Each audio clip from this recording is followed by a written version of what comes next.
दोस्तों, आजकल सरकारी नौकरियां मिलना इतना आसान नहीं है क्योंकि सरकार जो है डे बाय डे उसका जो वैकेंसी होता है उसको रिड्यूस करते जा रहा है और हर एक स्टूडेंट चाहता है कि उसको एक सरकारी जॉब मिल जाए, जिस वजह से कंपटीशन भी बहुत ज़्यादा होता है। आपको समझाने के तौर पे एक एग्जांपल देता हूँ। कुछ दिन पहले एसएससी की तरफ से एक नोटिफिकेशन आया था दिल्ली कांस्टेबल भर्ती की।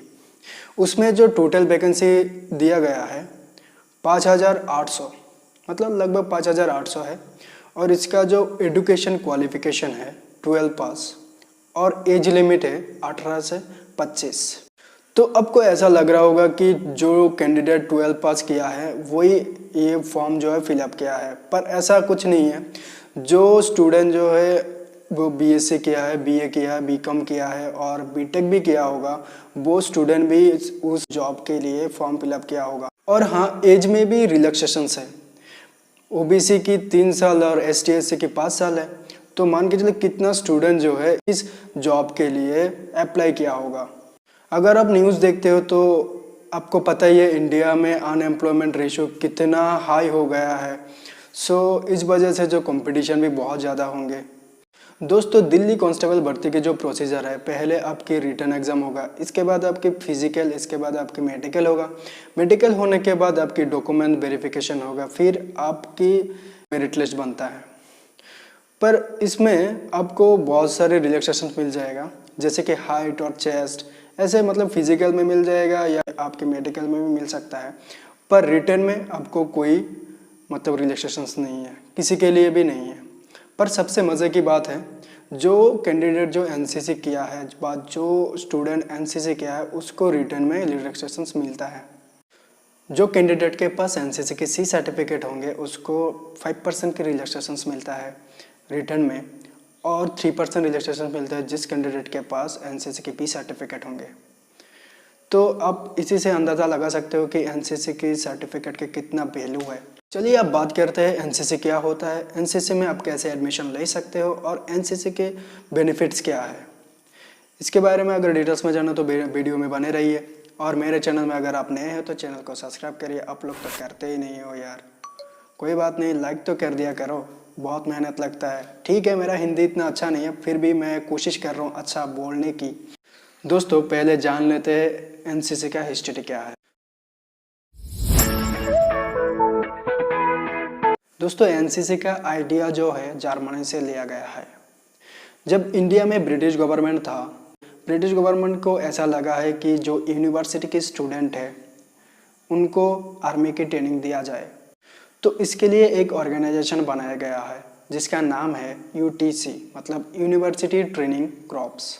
1925 में यूटीसी को चेंज करके, मतलब कि इसका नाम को चेंज करके यूओटीसी रखा गया था, means university officer training corps. दोस्तों, ये ऑर्गेनाइजेशन जो है उसका जो मेन मोटिव था या फिर मेन आप कह सकते हो कि मिशन था, वो फुलफिल नहीं कर रहा था। इसके वजह से 1946 में एक कमेटी गठन किया गया था जिसका नाम है नेशनल कैडेट कॉर्प कमेटी। इसका जो चेयरमैन था पंडित हृदयनाथ कुंजर।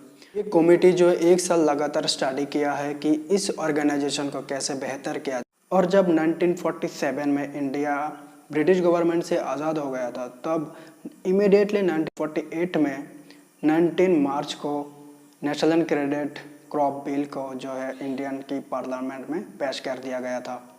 तो ये पास होके 8 अप्रैल को, मतलब कि 1948 में 8 अप्रैल को ये कानून बन गया है, मतलब कि एक्ट बन गया है। 1963 तक हर एक स्टूडेंट के लिए एनसीसी जो है कंपलसरी था, जो हेल्दी स्टूडेंट है। दोस्तों, आज की डेट में इंडिया में 17 डायरेक्टर्स है एनसीसी की। तो इसमें से 12 जो है आर्मी की, 2 है नेवी की और 3 है एयरफोर्स की। दोस्तों, अब बात करते हैं एनसीसी होता क्या है। NCC means national cadet corps. हर साल 4th संडे ऑफ नवंबर को एनसीसी डे मनाया जाता है। एनसीसी जो है एक ट्री सर्विस ऑर्गेनाइजेशन है, means Indian army, Indian navy और इंडियन एयरफोर्स के द्वारा यंग यूथ को एक प्राइमरी मिलिट्री ट्रेनिंग जो है दिया जाता है, ताकि यंग यूथ के अंदर पॉजिटिव और डिसिप्लिन बिल्ड किया जाए कि वो खुद को एक गुड सिटीजन प्रूव कर पाए। और हाँ, एनसीसी का मोटो है एकता और अनुशासन।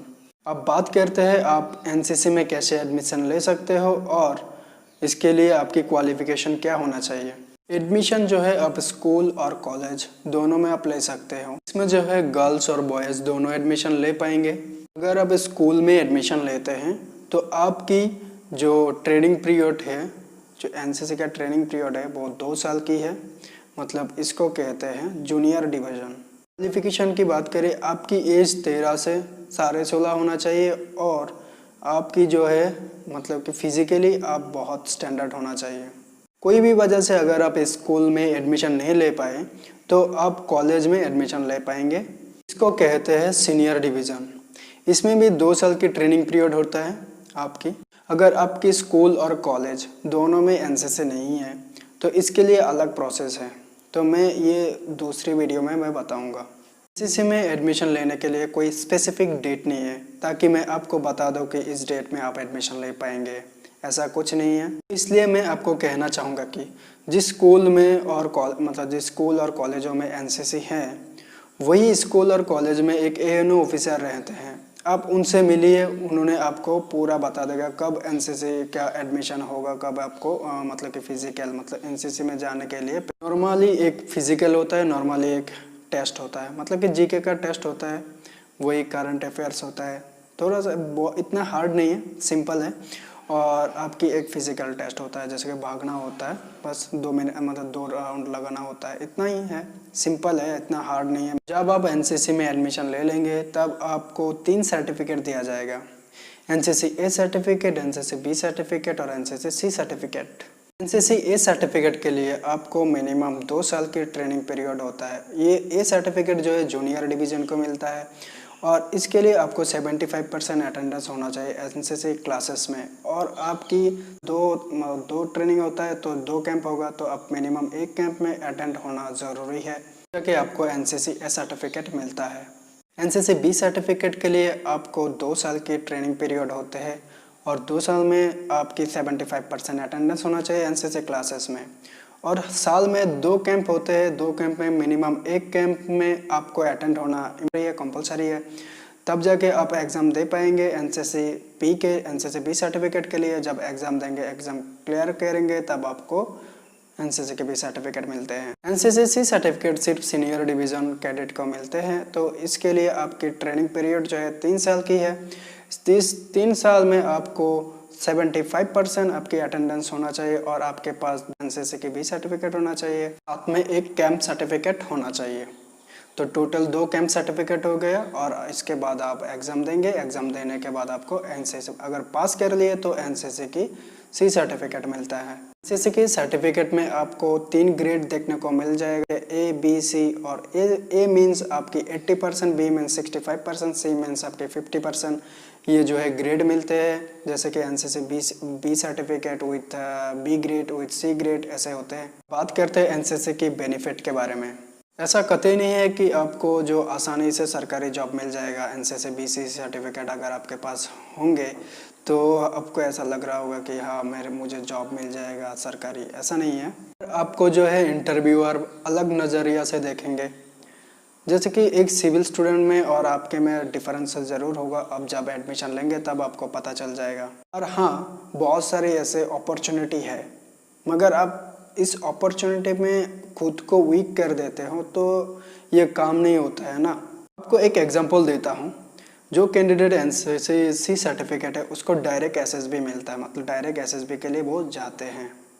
पर जो कैंडिडेट के पास एनसीसी की सी सर्टिफिकेट नहीं है तो वो जैसे कि यूपीएससी का सीडीएस होते हैं, सीडीएस क्लियर करते हैं, इसके बाद वो एसएसबी देते हैं। इसका मतलब ये नहीं है कि आप कोई जो है वो रिकमेंडेड करे, जो एनसीसी वो जो ऑफिसर है तो वो ये सिर्फ आपको ही रिकमेंडेड करे, ऐसा नहीं है। आपको एक एग्जांपल देता हूँ। मैं और एक मान के चलिए और एक स्टूडेंट जो है यूपीएससी की सीडीएस एग्ज़ाम क्लियर करके एसएसबी में बैठा है और मैं डायरेक्ट एनसीसी के थ्रू एसएसबी में बैठा हूँ, तो दोनों में से किसको रिकमेंडेड करेगा जो ऑफिसर होगा? दोनों में से कौन मतलब हो सकता है? आपको ऐसा लग रहा होगा कि मैं रिकमेंडेड हो जाऊंगा, वो रिकमेंडेड हो जाएगा, ऐसा कुछ नहीं है। दोनों में से कोई भी हो सकता है। ऐसा नहीं है कि मैं एनसीसी करके आया हूँ तो इसलिए मुझे रिकमेंडेड हो, मतलब मुझे मिल जाएगा, ऐसा नहीं है। मैं एनसीसी करके आऊँ या नहीं करके आऊँ, मगर मेरे अंदर ऑफिसर लाइक क्वालिटी नहीं होगा तो जो है एनसीसी जो इंटरव्यूअर है वो मुझे रिकमेंडेड नहीं करेगा। ठीक है, समझ रहे हो मेरी बात को? अगर आपके पास एनसीसी के सी सर्टिफिकेट है तो आपको ऐसा लग रहा होगा कि मुझे अब तो लेफ्टिनेंट की जॉब मिल जाएगा मैं आर्मी में, मतलब एसएसबी क्लियर करके। ऐसा नहीं है, कुछ नहीं है। अगर आपके पास नॉलेज नहीं है, अगर आपके पास ऑफिसर लाइक क्वालिटी नहीं है, लीडरशिप की नॉलेज नहीं है, तो आप रिकमेंडेड नहीं हो सकते हो। ये बहुत टफ है। तो लोगों को ऐसा लग रहा है कि हाँ वो एनसीसी किया है तो उसको जॉब मिल जाएगा, इतना आसान नहीं है। तो आपके पास दो चीज़ होना चाहिए, एक है मेंटली, मतलब कि आपके पास नॉलेज होना चाहिए, दूसरा है आपकी फिजिकल। अगर आप मतलब कि इंडियन आर्मी या फिर फोर्सेस में जाना चाहते हो तो फिजिकली फिट होना चाहिए। पर अब जब एनसीसी में एडमिशन लेंगे तब आपके अंदर वही चीज़ डेवलप किया जाता है, जैसे कि ऑफिसर लाइक क्वालिटी, जैसे कि लीडरशिप और टाइम मैनेजमेंट, ये सब कैसे करना है, टीम के साथ कैसे काम करना है, सिक्युलर थिंकिंग, पॉजिटिव थिंकिंग, और आपके अंदर जो है डिसिप्लिन बिल्ड किया जाता है।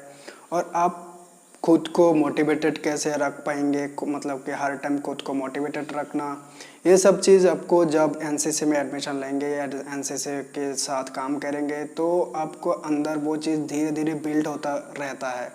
आपको वैसा ही एक एनवायरनमेंट दिया जाता है मिलिट्री की तरह। आपको डिसिप्लिन में चलना और यूनिटी के साथ चलना होता है। ये सब चीज़ जो है आपको एसएसबी में बहुत फ़ायदे हो सकते हैं। ये जो है आपको जो इंडियन आर्म फोर्सेस के द्वारा ट्रेन किया जाता है तो ये अपने अंदर एक बिल्ड होते जाता है और हैबिट होते जाता है। तो ये जो है आपको बहुत फ़ायदे होते हैं आपकी पर्सनल लाइफ में भी और इंटरव्यू में भी आपको बहुत फ़ायदे होने वाला है। तो मैं रिकमेंडेड करूंगा कि आप एडमिशन लीजिए एनसीसी में, जिस कॉलेज में एनसीसी है आप इस कॉलेज में एडमिशन लीजिए। और एनसीसी में आप फर्स्ट ईयर से कॉलेज में अगर एडमिशन लेते हो तो फर्स्ट ईयर में आप जो है एनसीसी में एडमिशन हो जाइए। इतना वो क्या बोलते हैं हार्ड नहीं है। ठीक है, आप एडमिशन लीजिए। तो चलते हैं, आज इतना ही है। हाँ, आपको मैं कहना चाहूँगा कि मेरे टेलीग्राम चैनल में आप ज्वाइन हो जाइएगा, क्योंकि इसमें मैं डेली करंट अफेयर्स की पीडीएफ प्रोवाइड करता हूँ और बहुत सारे ऐसे इंपॉर्टेंट न्यूज़ जो है मैं प्रोवाइड करता रहता हूँ। तो आपको मैं रिकमेंडेड करूँगा कि आप जाके मेरे टेलीग्राम चैनल में ज्वाइन हो जाइएगा। ठीक है, चलता हूँ। जय हिंद।